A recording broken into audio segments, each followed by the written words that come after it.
Well, I channel a group of non-physical entities called the Council of 12. They are Ascended Masters.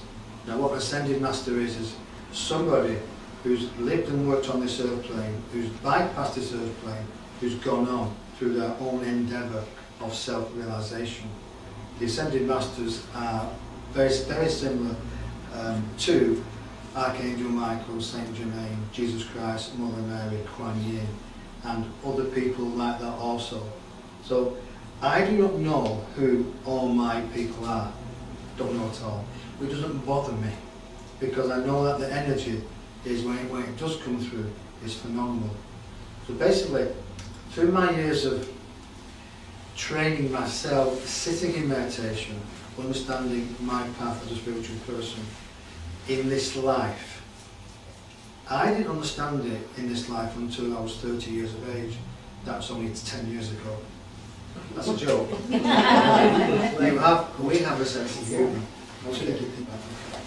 So, what I do from my dedication from when I was 30, what happened?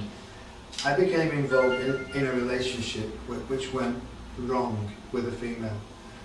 And then basically I was down on my knees.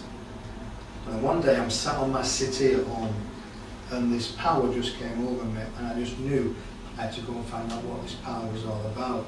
So I went to what you call local medium. And I thought a medium was, well, I didn't even think what a medium was, to be honest with you. So I went to see a local medium, and she told me about the spiritual churches.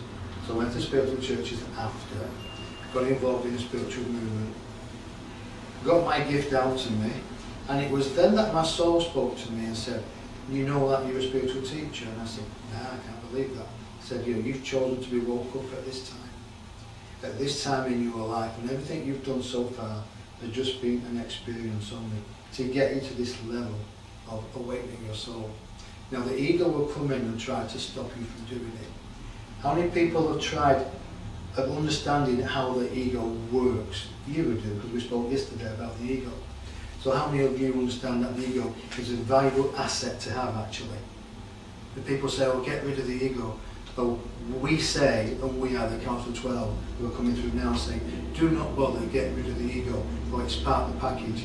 It makes you who you are. There's the ego that gets you out of bed in the morning, who gets you to look nice like most of you females. The men are left a bit behind in that department. But we joke here, right? We have a funny instrument tonight. So you can go with the blows, or you can be miserable. It's up to you. What do you choose? Tell me later. You go with tell me later. It's okay. For there's 20 of us. Don't worry about that. But we have the Galactic 7 as well as the Council of 12, and him makes 20. Okay, so basically we will move on. Everything here today is open to question. You think, does it really matter? Can I do that, what this instrument does? And the answer is yes. But all he is a signpost. You are all signposts, all of you. On the radio show that we do twice a week, we talk about individual signposts. You are a great signpost, young lady. You are all signposts, all of you. And we say to you, do signposts, are they put in safe waters? Are they put in the middle of a lagoon where it's peaceful and beautiful? No. They are put at the edge of a dangerous cliff to guard people away from that cliff.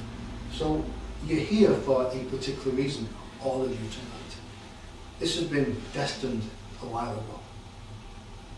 What's been pointed out to this instrument tonight through another partner, look at the church across the way. Religion. Some churches are stuck and some are not. This premises here is built on a ley line, same as the church, so it holds energy. Sometimes people come here because the energy is stuck within them. So what you do is release energy with people. So as you release the energy people, you're getting away of what we call it now negativity. And we say we mean us and him. Well, the negativity is with all of you, but we like to play with the negativity because once you realise you've got the negativity, you can then realise, well, how can one get rid of negativity? And it's to do with your thought patterns. How many people understand about the power of their thoughts? Do you put them into practice every single day? I do. It is good to hear. I have to. Do you, when you've had a negative thought, do you counteract it with a positive thought? For example, I try. It's try always that this easy. book. It doesn't matter. It's like Rome wasn't built in a day. It was built in 3 days, some people say. You know, Jesus spoke, our Master, thank you. Our Master spoke about the Son of the Mount, and he fed the 5,000. But what did he feed the 5,000 on? It wasn't loaves and fishes. He fed physically them. Would he give them the education, we'll say it again, the education of moving forward in mind, body and spirit? We also come away from messages at the moment for we feel that this is a night where he will put a little bit of interest into you. But we then gather the word of the Bible. Look in the Bible, and there's a few sayings which are so relevant at this time in your life, in all lives. The truth will set you free is one statement. Knock on the door shall be opened. You are knocking on the door, you are asking for the truth, and the truth shall set you free. But what is the truth? You are what you thinketh you are. That is also written in the Bible. For if you think positive, you attract positiveness to you. We will now take it a step forward. 2,000 years we may go with. For what you put your thoughts to, you will attract to you, always.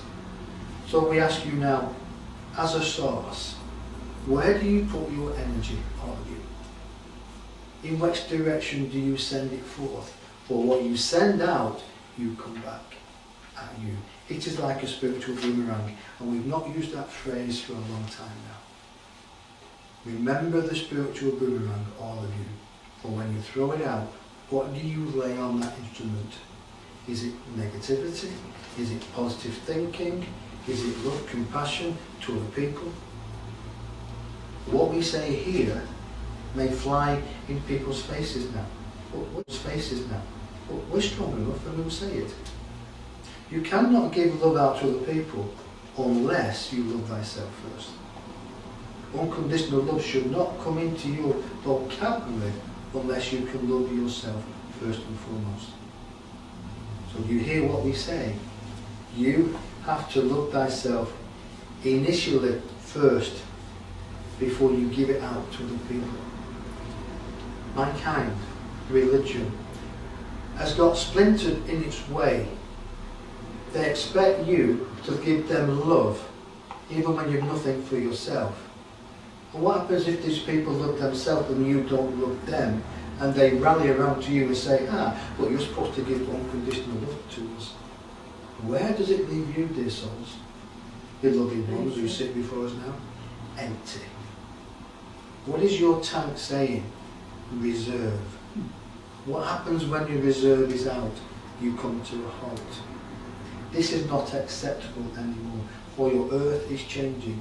You are changing, all of you. You are becoming the new human template. In fact, you are the new human template. We step a little bit far forward now. Do you know that every chakra in your body is changing at the moment? There is a new chakra system coming into you, for the new human template is changing. So there has to be a new set of chakras. With these set of chakras, there has to be a new way of thinking, performing, acting, loving. Making love has got to be different. It will be different. But when the two flames come together and you experience the divine, the feminine and the masculine love coming together and expressing the love for each other as well as the love for yourself, it is going to be what you call awesome. But you have to understand this yourself, all of you. Grasp it, understand it. You ask for knowledge. And we say now to all of you, knowledge is within you, and within you, and all of you. And how does one get that knowledge?